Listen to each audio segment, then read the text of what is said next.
आज वचन भी है ब्रोकन हार्ट, अर्थात एक टूटा हुआ हृदय। खुदा किस तरीके से टूटे हुए हृदय से बात करता है, वो टूटा हुआ हृदय हमारी ज़िंदगी में किस तरीके से कार्य करता है। साउंड थोड़ा बढ़ा लेते हैं, म्यूज़िक को, बैकग्राउंड। खुदा यही कहता है कि एक टूटा हुआ हृदय किस तरीके से हमारी ज़िंदगी में काम करता है। वो टूटा हुआ हृदय आपकी ज़िंदगी को बदल के रख देता है, आपके जीवन को परिवर्तन कर देता है। कि जब आप एक टूटा हुआ हृदय लेके खुदा के पास जाते हैं, और आज ये कहता है, वचन में भी कहता है ब्रोकन हार्ट, कहता है जब इंसान टूट जाता है तो परमेश्वर आ जाता है। एक फिल्म के डायलॉग थे, मैंने बहुत साल पहले एक पिक्चर देखी थी, जीनत अमान के सत्यम शिवम और सुंदरम पिक्चर के नाम थे। और उस पिक्चर में एक ही बात वो जो हीरोइन थे जीनत अमान कहते हैं कि दिल के टूटने की आवाज़ नहीं होती, पर इससे बड़े बड़े सैलाब आ जाते। और ये हकीकत बात है कि जब इंसान का दिल टूटता है आवाज़ सुनाई नहीं देती, शोर नहीं होता, पर ये जो इस दिल के टूटने के जो सैलाब उठता है वो बहुतों के जीवन को खराब कर देता है, वो बहुत कुछ खराब करके चला जाता है। मैं आपको बताना चाहता हूँ, वही सैलाब बहुत सारी अच्छाइयों को ख़त्म कर देता है, रिश्तों को ख़त्म कर देता है, प्यार को ख़त्म कर देता है, और इंसान की ज़िंदगी में सिर्फ राख लेकर आ जाता है। और कहते हैं इसलिए दिल का टूटने का कोई आवाज़ नहीं होता, पर इससे बड़े बड़े सैलाब उठ खड़े हो जाते हैं। कहते हैं जब आप टूट जाते हो तो परमेश्वर आपके पास आ जाता है। ध्यान रखिए, जब आप टूटते हो, अकेले होते हो, तन्हा होते हो, तुम किसे पुकारते हो? सिर्फ एक ही आवाज़ आपकी ज़बान पे आती है, यीशु नाम। एक ही आवाज़ निकलती है ना, प्रभु तुम हो ना, खुदा तुम हो ना। क्योंकि कहते हैं टूटे दिल वालों को वही सहारा है, दुखियों का वही सहारा है। और आज जब कलाम को भी हम लोग देखते हैं तो भजन संहिता 34 का 18 जब हम पढ़ते हैं तो वचन में कहता है, यहोवा टूटे मन वालों के समीप रहता है और पिसे हुए का उद्धार करता है। कितनी खूबसूरत बात परमेश्वर कहता है। अब दाऊद एक बात को बयां करते हैं, दाऊद बादशाह कलाम में यही कहता है कि यहोवा, कहते हैं परमेश्वर टूटे मन वालों के साथ रहता है, कहते टूटे मन वालों के समीप रहता है, उनके पास में रहता है, उन्हें संभालता है। क्योंकि जिस समय आप अकेले हो, जिस समय आप तन्हा हो, आप टूट चुके हो, उस समय सिर्फ खुदा ही है जो आपके पास आके कहता है मैं हूं। तब एक ही आवाज आती है, मैं हूं। वो जो औरत भी बाजार से घसीटते हुए, जिसको धर्म के ठेकेदार लेके आ रहे थे हाथों में पत्थर लेते हुए, वो औरत भी टूट चुकी थी ना, 1000 पत्थर उसकी ओर खड़े हुए थे। उस समय भी मसीह उसके पास आके खड़े हो गए। कहते मसीह के पांव को जाके खड़ी हो गई और एक पत्थर उसकी ओर नहीं उठा, क्योंकि उसकी ओर मसीहा खड़े हुए थे। हालेलुया, मसीह उसकी ओर खड़े थे। और जब आपकी ओर परमेश्वर खड़े होते, ध्यान रखिए, एक उंगली और एक पत्थर आपकी ओर नहीं उठता, क्योंकि खुदा सामने खड़ा हो जाता है। ध्यान रखिए, सामने मसीह खड़े हो जाते हैं और आप मसीह के पीछे छुप जाते हैं। मैं बताना चाहता हूँ, आपके लिए एक ही स्थान है छुपने का, वो है यीशु मसीह। आपके लिए सिर्फ एक स्थान है जहाँ पे आप छुप सकते हो, जहाँ आप बच सकते हो। सबसे बड़ी बात, जहाँ आप आशियाना पा सकते हो, जहाँ आप ठिकाना पा सकते हो, वही यीशु मसीह। क्योंकि समस्या के समय मसीह आगे खड़े हो जाते हैं। जब तुम टूट जाते हो तो खुदा तुम्हारे सामने खड़े हो जाते हैं और आप उनके पीछे आके छुप सकते हो। और दाऊद यही बात को कहता है, कहता है टूटे मन वालों के वो समीप ही रहता है, कहता है वो एकदम पास में रहता है, वो आपके निकट है। जिस समय आप सबसे ज्यादा दुखी हो, सबसे बड़े बताना चाहता हूँ, प्रार्थना, असली प्रार्थना तब होती है आप दुखी होते हो। असली दुआ इंसान तब करता है जब इंसान दुखी होता है, जब आप टूट जाते हो, आप अकेले होते हो, आपको चोट पहुंचती है, आपको दर्द होता है, उस समय असली शब्द निकलते हैं दुआ के। और कहते हैं उस समय खुदा आपके करीब होते हैं। सबसे करीब उस समय आपके परमेश्वर होता है। जिस समय दुनिया आपको छोड़ के चले जाती है, लोग आपको छोड़ देते हैं, लोगों की बातें आपको दूर कर देते हैं, उस समय सिर्फ खुदा आपके सबसे करीब हो जाते हैं और आके एक ही बात कहता है, मैं हूँ। हालेलुया, खुदा एक ही बात कहता है कि मैं हूँ, और वो अपनी उपस्थिति हमारे बीच में रखता है। कहता है दिल टूटने के कारण है। सबसे बड़ी बात है कि दिल टूटने के भी कारण होते हैं, यूं ही दिल नहीं टूट जाता। ये तो इंसान अक्सर डायलॉग मारते हैं ना कि प्यार में मेरा दिल टूट गया, किसी ने धोखा दिया, दिल टूट गया। ये फिल्मी डायलॉग्स हैं। दिल तोड़ दिया मेरा, दिल तोड़ के ना जाओ, ये फिल्मी डायलॉग बन चुके हैं। दिल टूटने का कारण है सबसे बड़ी बात, पहला, ज्यादा प्यार। मैं सीधी बताना चाहता हूँ, दिल टूटने का पहला कारण होता है ज्यादा प्यार। आप यदि किसी से ज्यादा प्यार करते हैं, वहीं से आपका दिल टूटेगा। उसकी हर एक बात आपको बुरी लग जाएगी, छोटी सी बात भी आपको बुरी लग जाएगी, क्योंकि आप उससे बहुत ज्यादा प्यार रखते हो। और जिससे आप ज्यादा प्यार रखते हो, आप उसकी एक भी रुसवाई को पसंद नहीं कर सकते। है ना कि आप उसकी एक भी रुसवाई को पसंद नहीं। सड़क के आदमी से नाराज होकर दिखाएं, पड़ोसी से नाराज होकर दिखाएं, कभी उन लोगों से नाराज होकर दिखाएं जिन्हें आप नहीं जानते, जिनसे कभी कभी बातों से नाराज हो सकते हैं। उनको गुस्सा दिखा पाएंगे? उनको दिखाएंगे मैं तुमसे बात नहीं करता, मैं तुमसे नाराज हूं, क्योंकि आपको मालूम है उन्हें कोई फर्क नहीं पड़ता। आप उन्हीं को नाराज होकर दिखाते हो जिनको आपकी नाराजगी से फर्क पड़ता है, जिन्हें तकलीफ होती है। आप उन्हीं के सामने गुस्सा भी दिखाते हो, क्योंकि आपको मालूम है कि इस इंसान को फर्क पड़ेगा, इस इंसान को तकलीफ होगी, और आप उसी के सामने वो व्यवहार रखते, क्योंकि तुम उससे ज्यादा प्यार करते हो। कहता है जब इंसान का दिल टूटता है तब इंसान चिल्लाने लगता है। कहता है आप चिल्लाओगे, आप चिल्लाओगे। यूं तो देखेंगे इंसान चिल्लाना हमें कब पड़ता है?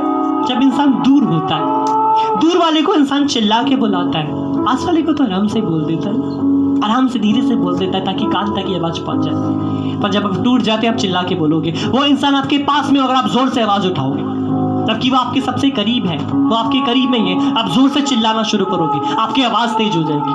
कारण आपका दिल टूट चुका है, इसलिए आप चिल्ला रहे हो। आपकी आवाज इसलिए तेज हो रही है क्योंकि आपके दिल टूट चुके हैं। तीसरा कारण होता है, ऐसे आप मार कुटाई करने लग, बहुत से लोग होते हैं मारपीट करने लग जाते हैं। आप उसी को मारोगे भी, आप उसी को मारोगे भी। क्यों?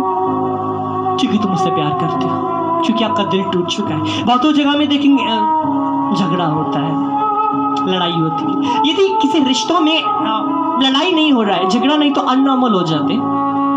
प्यार में लड़ाई होता है, जाहिर है प्यार में लड़ाई होता है, झगड़ा भी होता है। आप झगड़ा भी करते हो, कहते हैं मारपीट करते इंसान झगड़ा भी करता है, और झगड़ा होता भी है। और आप झगड़ा करने लग जाओगे, फिर आप खामोश हो जाओगे। आप जानते हैं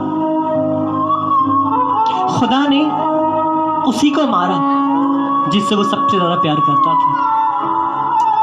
मसीह पिता ने सलीब पे मसीह को ही मारा। क्यों? क्योंकि वो उससे सबसे ज्यादा प्यार करता था। कभी सोचा बाकी को क्यों नहीं भेज दिया? क्या स्वर्ग में कोई और नहीं था?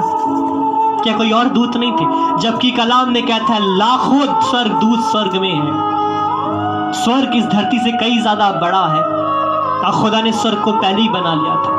क्या स्वर्ग में कोई और नहीं था? मसीह को ही मरने के लिए क्यों भेजा? मसीह को ही क्यों मारा? मसीह पे क्यों ताड़ना सही?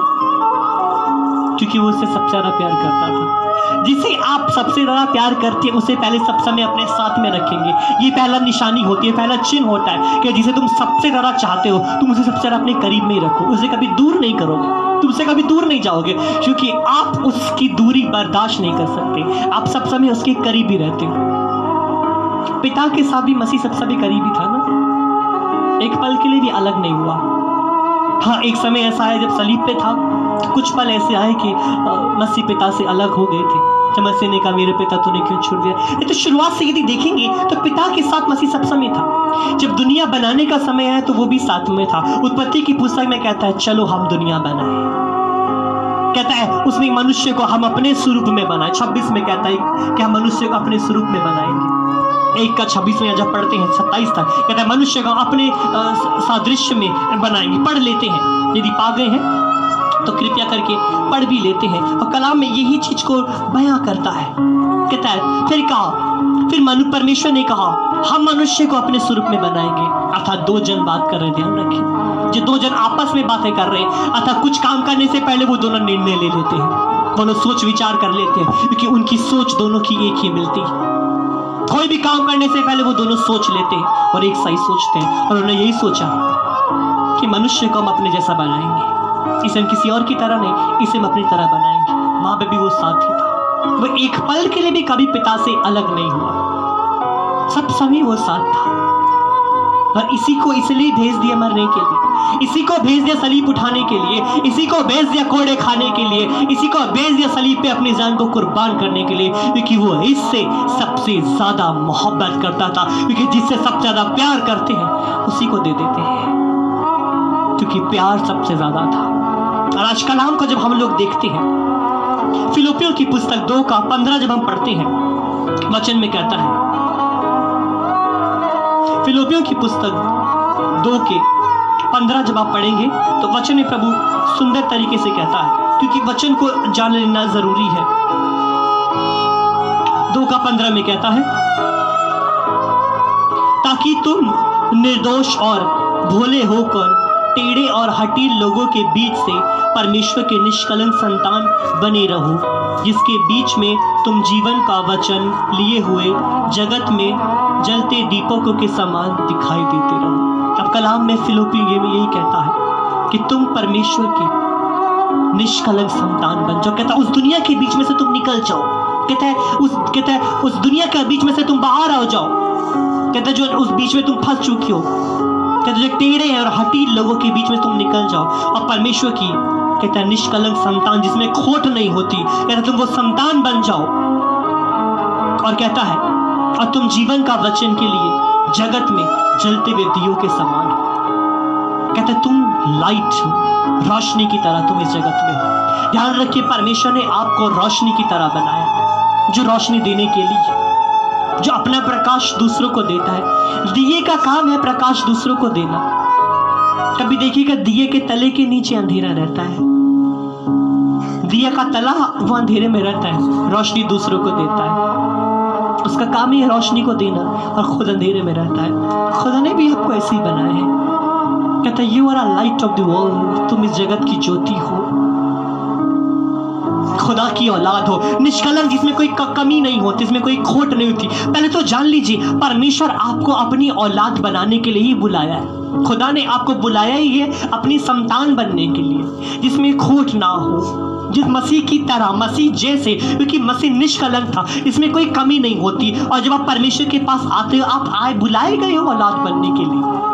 यहाँ आपको नौकर बनने के लिए नहीं है, यहाँ नौकरों की भर्ती नहीं होती, यहाँ दासों की भर्ती नहीं होती, यहाँ सिर्फ औलाद पैदा की जाती है। हालेलुया, यहाँ औलाद पैदा की जाती है, और औलाद किसी और की नहीं, और तो खुदा बाप की औलाद पैदा की जाती है। और आप परमेश्वर की औलाद के लिए तैयार किए गए हैं, ताकि तुम खुदा की औलाद बनो। और कहता है इस दुनिया में तुम दीपक के समान जलो, तुम रोशनी की तरह रहो।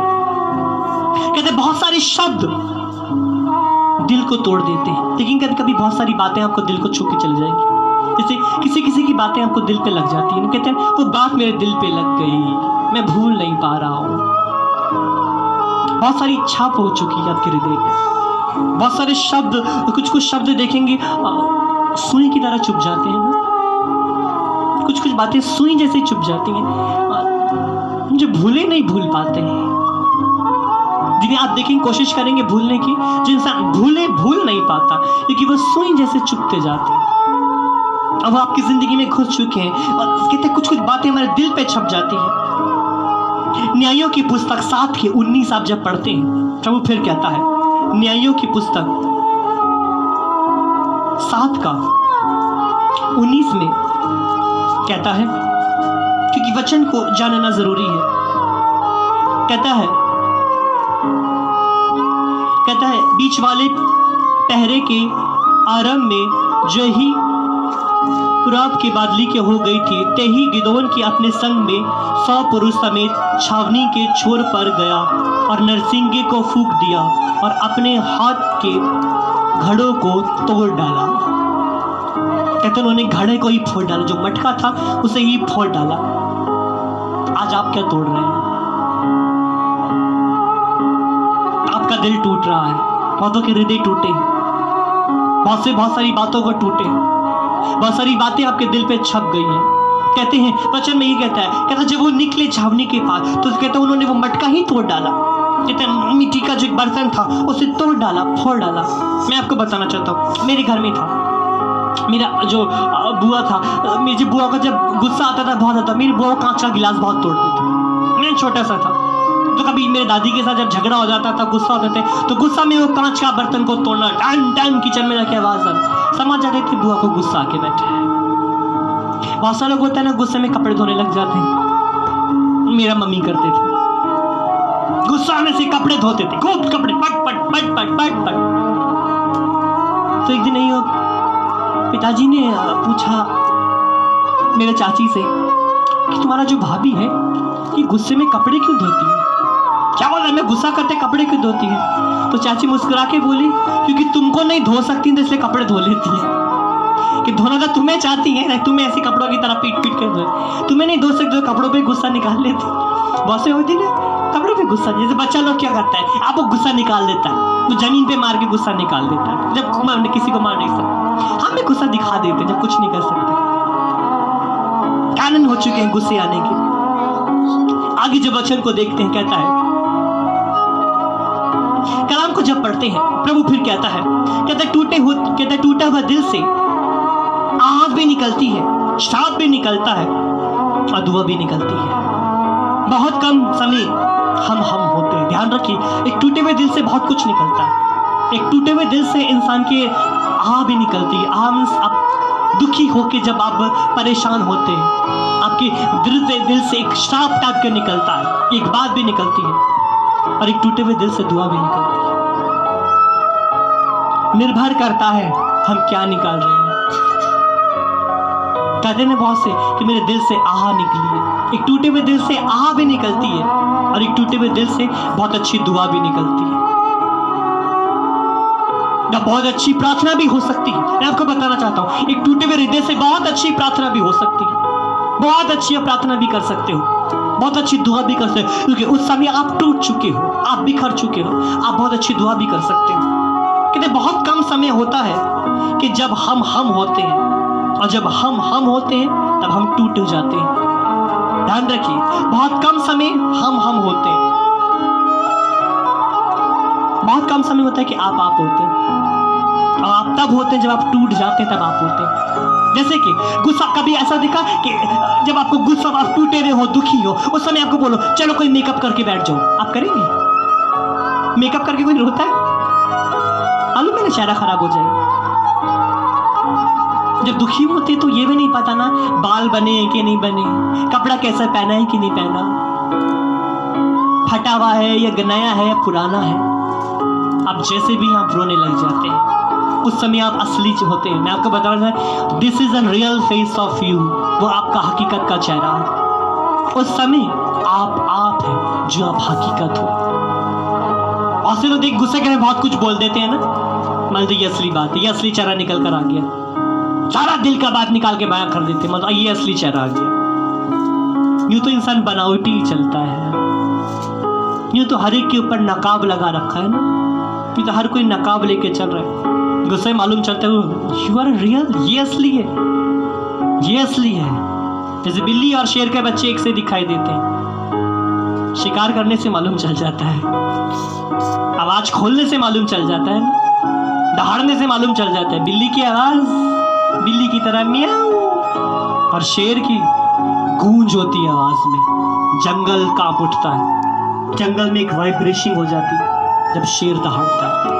हम भी अपने आवाज से बता देते हैं हम कब क्या है। आप भी अपने व्यवहार से बता देते हो आप कब क्या हो। इससे कहता है बहुत कम समय आप होते हो, और जब आप होते हो वो समय आप टूट जाते हो। जिस समय तुम टूटे हुए होते हो, तुम दुखी होते हो, this is your real face. आप उस समय असली हो, उस समय आप असली हो। लूका लिखित सुसमाचार 11 का 33 जब हम पढ़ते हैं, प्रभु फिर कहता है, लूका की पुस्तक 11 का 33 हम जब पढ़ते हैं, वचन में प्रभु कहता है, वचन को देख लेते हैं।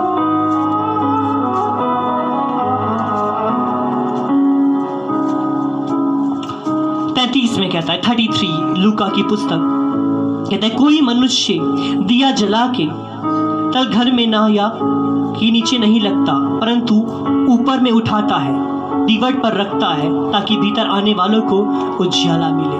कहते हैं कोई भी जन दिया जलाकर खाट का नीचे में नहीं रखता, बल्कि ऊपर में उठा के रखता है। देखेंगे आप जब रोशनी जलाते हैं, उसे नीचे में रखने से रोशनी नीचे होगी, और जितना रोशनी ऊपर उठती है रोशनी बढ़ता जाती है। सूरज ऊपर में इसलिए ताकि पूरी पृथ्वी प्रकाश हो, नीचे होगा तो रोशनी नहीं दे पाएगा। कहते कोई भी जन जला के नीचे नहीं रखता, ऊपर में ही उठा के रखता है। आप भी ऊपर उठने के लिए हैं। आप किस चीज को ऊपर उठा रहे हैं? अपने क्रोध को, वो टूटे हुए हृदय को, या अपने आप को, या दुआ को? वो टूटे हुए दिल के समय आप अपना गुस्से को ऊपर उठाते हैं, नफरत को उठाते हैं, या दुआ को उठाते हैं? निर्भर हम पे करता है। कहते कोई भी जन नीचे नहीं रखता, वो ऊपर में ही उठा के रखता है। कहते हमारे अंदर में जो भी कुछ है, बहुत सारी चीजें हमारे अंदर में घुस चुकी है। कहते वो सब कुछ बाहर आ जाता है जब हम दुखी होते हैं। बहुत सारा गुस्सा है, देखेंगे हमारे अंदर में बहुत सारा गुस्सा है, नफरत भी है, चिड़न भी है। गुस्से में हम कितने सारे शब्द बोल देते जो हमें नहीं बोलना चाहिए। और सबसे बड़ी बात, गुस्से के समय आप कितना समय जाया कर देते हैं। ध्यान रखिए, इंसान के अंदर में बहुत कुछ है। आपके अंदर में देख लीजिए, गुस्सा है। नंबर 1 हमारे अंदर में गुस्सा है, आपके अंदर में नफरत है, चिड़न है। और गुस्से में हम इतने सारे शब्द बोल देते हैं जो आपको नहीं बोलने चाहिए ना। बाद में लगता है ना मैंने क्या बोल दिया, जो नहीं कहना चाहिए हम वो भी कह देते हैं। कितने सारे शब्द हम गुस्से में निकाल देते हैं, और कितना समय आप गुस्से के लिए जाया कर देते हैं।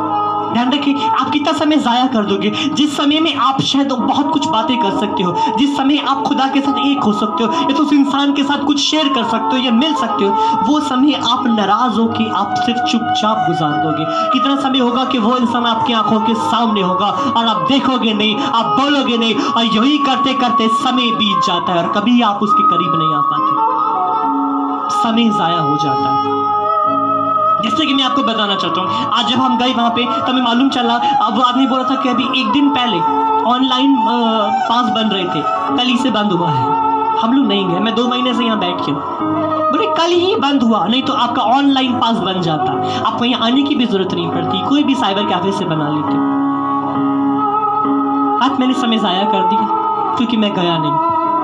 यदि मैं पहले चला जाता तो पहले हो जाता ना, मैं गया नहीं, मैंने समय जाया कर दिया। 2 महीने 70 डेज हो चुके हैं, जाया हो गए। आप भी देखेंगे गुस्से में बहुत समय जाया कर रहे हैं, आप झगड़ा करके जाया कर रहे हैं, आप नाराज होकर जाया कर रहे हैं, आप बेफालतू में चिढ़ के अपने आप को रुसवा करके आप समय को जाया कर रहे हैं। जबकि कलाम में कहता है कि सूरज अस्त होने से पहले तुम जाके मेल मिलाप कराओ। कहीं ऐसा ना हो कि वो सूरज डूब जाए और तुम मेल मिलाप ना कर पाओ। गुस्साने का भी टाइम दिया खुदा ने।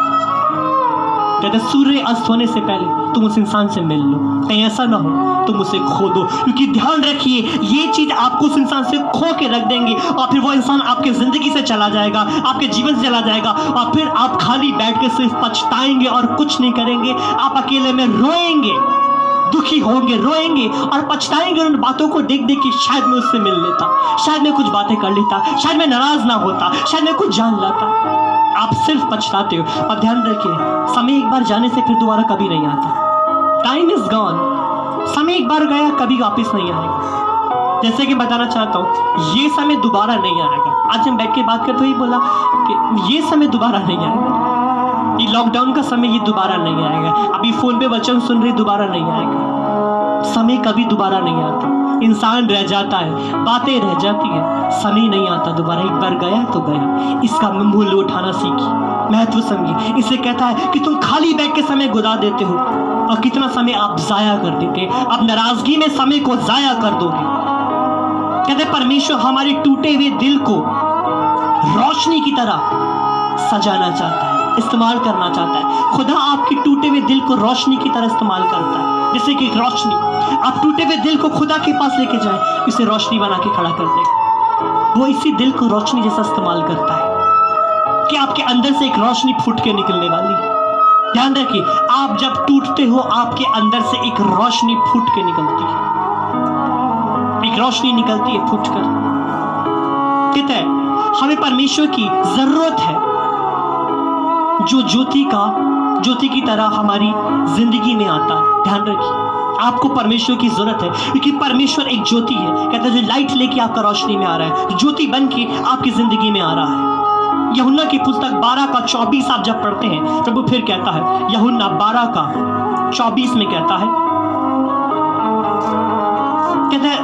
मैं तुमसे सच सच कहता हूं कि जब तक गेहूं का दाना भूमि पर पड़कर मर नहीं जाता वह अकेला ही रहता है, परंतु जब मर जाता है तो बहुत से फल लाता है। अब खुदा की बात कहता है कि जब तक गेहूं का दाना मरता नहीं वह अकेला है। जिस दिन खत्म हो जाएगा बहुत से फल लेकर आएगा, बहुत से फल उत्पन्न होंगे। ये वचन भी वो गेहूं के दाने की तरह है। इसे जिंदगी में जब बो दिया जाता है और जिंदगी में जब ये बसता है कि बहुत फल लाना उत्पन्न करता है। इस तरीके से ये समय, ये पल कितनों की जिंदगी में परिवर्तन लेकर आएगा, कितनों की जिंदगी बदलाव लेकर आएगा। यदि ये क्वारंटीन के इससे अलग समय क्या खुदा आपके लिए निकालेगा। ये समय में तो खुदा आपको बता रहा है, परमेश्वर आपको सही दिशा कर रहा है, आपको स्वर्ग के लिए तैयार कर रहा है। क्योंकि परमेश्वर यदि ऐसे ही आपको स्वर्ग में भेज दिया जाए, आपको क्या लगता है यदि आप ऐसे ही स्वर्ग में चले जाएंगे तो आप स्वर्ग के वातावरण को खराब कर देंगे। हम जैसा लोग यदि ऐसे ही स्वर्ग में चला जाए तो स्वर्ग का वातावरण खराब हो जाएगा, क्योंकि हमारा स्वभाव, हमारी सोच ये एकदम खराब है। हमारा विचार, हमारा क्रोध, बात बात में गुस्सा करना, छोटी सी बात में नाराज होना, ये तो स्वर्ग के वातावरण को खराब कर देगा। खुदा आपको धरती पे रह के तैयार कर रहा है ताकि आप स्वर्ग के लिए तैयार हो जाए, स्वर्ग के वातावरण में फिट हो जाएं। ध्यान रखिए, जिससे कि आप यहाँ पे हिंदुस्तान में रहते हैं, आप अमेरिका में यदि जाएंगे तो वहाँ का वातावरण अलग है। वहाँ के रहन सहन, वहाँ का खाने का तरीका, कपड़े पहनने का तरीका, वहाँ पे सड़क पे चलने का तरीका, गाड़ी चलाने का तरीका, सब कुछ अलग है। जो कपड़े आप यहाँ पहनते हैं वहाँ पे तो नहीं पहने जाते, जो आप यहाँ पे खाना खाते हैं वहाँ पे तो ये खाना नहीं खाया जाता।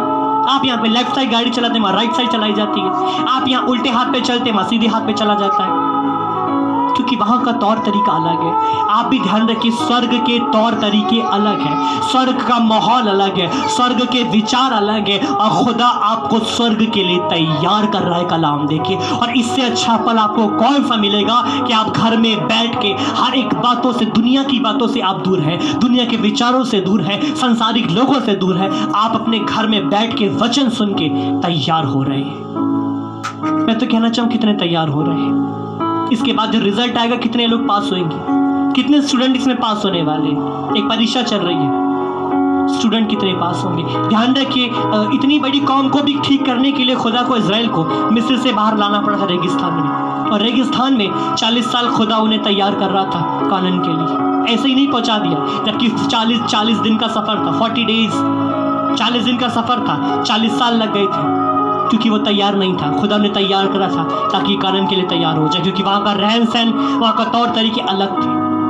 खुदा आपको भी तैयार कर रहा है। कहीं ना कहीं देखें, परमेश्वर भी आपको ये क्वारंटीन के समय तैयार कर रहा है ताकि तुम यहाँ बैठ के तैयार हो जाओ। यहाँ का जो रिजल्ट आएगा, कितने स्टूडेंट पास होंगे, कितने लोग सफल होंगे जो स्वर्ग के लिए तैयार हो जाएंगे, जो कहेंगे ये स्वर्ग के लिए तैयार है। यही तो समय, परमेश्वर आपकी छोटी छोटी बातें देखता है, आपका दिन भर का चर्या देखता है, दिन भर का आपका क्या चल रहा है, 24 घंटे में आपका क्या दिन भर का दिनचर्या चल रहा है। सुबह उठने से लेकर दोपहर तक, शाम तक, खुदा आपकी छोटी छोटी बातों को नोटिस करता है। आपका व्यवहार, आपका आचरण, आपकी बोली, आपका स्वभाव, सब कुछ खुदा देखता है। आपको क्या लगता है खुदा आपकी धार्मिकता देखता है? परमेश्वर के सामने हम धर्मी नहीं बन सकते। सूरज के सामने अपनी टॉर्च चमकाएंगे तो कोई रोशनी होएगी? कोई ऐसा करता है कि सूरज निकल के भैया मैं अपने घर का बल्ब जलाऊंगा? कोई नहीं करता ना कि वह सूरज निकला, चलो मैं फोन की टॉर्च चमकाऊं, क्योंकि सूरज के सामने ये रोशनी किसी काम की नहीं। तो वो धर्मी खुदा के सामने हमारी धार्मिकता किसी काम की नहीं है। खुदा आपका दिन भर का चर्या देखता है, आपका स्वभाव, आपकी बोली, आपका उठना बैठना। गीता भी कहता है मेरा उठना बैठना खुदा को भाई। आप क्या बोलते हैं, क्या करते हैं, कैसा मिजाज रखते हैं, किसके साथ कैसा मिजाज रखते हैं, हर किसी का कैसा व्यवहार करते हैं। कलाम में कहता है सबके साथ प्रेम से व्यवहार रखो। खुदा ये चीजें तो देखता है आपकी, जिसे आप नजरअंदाज कर देते हैं। कहते यदि मसीह के लिए जीवन बचाएं तो सलीब को उठा के चलिए। मैं सीधी बताना कहता हूँ, यदि आपको मसीह के लिए अपने जीवन को बचा के रखना है तो सलीब उठाओ और चलो। और सलीब वही है, सारी बातें, सारी तकलीफें, सारा दर्द, वो टूटा हुआ हृदय लेके आप चलो। क्योंकि आपको मसीह के लिए बचाए रखना है। यदि आपको बर्बाद करना है तो छोड़ दीजिए, पर यदि मसीह के लिए खुद को बचाए रखना है, खुद को यदि बचाए रखना है, मैं फिर कह रहा हूं आपको, लिख लीजिए, यदि खुद को बचाए रखना है आपको मसीह के लिए तो सलीब उठाओ और चलो। यदि खुद पे दाग नहीं लगने देना, सलीब उठाओ और चलो। यदि खुद को मसीह के हाथों में समर्पण करना है, सलीब उठाओ और चलो। खुद को स्वर्ग के लिए तैयार करना है, सलीब उठाओ और चलो। और आपका सलीब, आपका टूटा हुआ हृदय, आपकी दर्द, आपकी तकलीफें, ये सब कुछ है जो आपको लेके चलना है। यदि खुद को बचाए रखना है, खुद को मिटाना है तो आपके हाथों में है, निर्भर आप पे करता है। योर चॉइस परमेश्वर ने आपके हाथों में दिया है। मार्कुस की पुस्तक 14:3 जब हम पढ़ते हैं, प्रभु फिर कहता है, मार्कुस 14:3 में प्रभु कहता है, क्योंकि वचन को जानना जरूरी है। 14:3 में प्रभु कहता है जब वह बैतनिय्याह में शिमोन कोढ़ी के घर भोजन करने बैठा था, तब एक स्त्री संगमरमर के पात्र में जटमासी का बहुमूल्य शुद्ध इत्र लेकर आई और पात्र तोड़कर इत्र को उसके सिर पर उंडेल दिया। अब कलाम में एक ही बात कहता जब मसीह बैतनिय्याह में था तो एक औरत आई जो संगमरमर के पात्र में जटमासी का बहुमूल्य इत्र, द कॉस्टली, सबसे महंगा इत्र जो था, और कहते हैं जिस बर्तन में वो लाई थी, बर्तन को तोड़ दिया। आजकल कांच की बोतलें होती हैं, पहले तो नहीं चलते थे, पहले मिट्टी के पात्र चलते थे, उसके घड़े बनते थे, चीनी मिट्टी, उसके पात्र चलते थे। कहते उसी में वो था, और कहते हैं उसने वो पात्र को तोड़ डाला, मसीह के पैरों पे डाल दिया, उस पात्र को ही फोड़ दिया। कलाम में लिखा है उस पात्र को तोड़ दिया। अब वो इत्र जो महंगा था मसीह के पाँव पे डाल दिया, वही इत्र को उसने खुदा के पाँव पे डाल दिया। पतरस ने कहा ये क्या किया, ये क्या किया, इतना महंगा इत्र को तोड़ के पांव पे फेंक दिया, ये क्या किया। उसे लग रहा था पतरस को कि इत्र कितना महंगा था, कितना कीमती था जिसने तोड़कर फेंक दिया। पर मसीह ने कहा ये मेरी बेटी कितनी कीमती थी जो मेरे पास आ गई, हालेलुया, जो आ गई। मैं कल भी एक बात कह रहा था, आंख वालों ने आंख से देखा, दिल वाले ने दिल से देखा। ध्यान रखिए, जो आंख वाले थे उन्होंने आंख से देखा, जो दिल वाला था उसने दिल से देखा। उन्हें इत्र महंगा लग रहा था, पर मेरे मसीह को वो औरत महंगी थी कि जिसने वो महंगा इत्र फोड़ डाला। और आज खुदा भी हमसे यही कहता है कि हम क्या तोड़ रहे हैं। ध्यान रखिए, आप क्या तोड़ रहे हैं? क्या आप अपना अहंकार तोड़ रहे हैं? क्या अपना ईर्ष्या तोड़ रहे हैं, अपना गुस्सा तोड़ रहे हैं, अपनी नफरत तोड़ रहे हैं, या वो खाली समय जो आप खाली बैठ के जाया कर रहे हो, कि इसे तुम तोड़ रहे हो? निर्भर करता है कि आज आप मसीह के पास आके क्या तोड़ते हो। उस दिन वो औरत ने वो इत्र का शीशी तोड़ डाला, आज आप क्या तोड़ रहे हो? आज खुदा हमसे ये कहता है, आप क्या तोड़ रहे हो?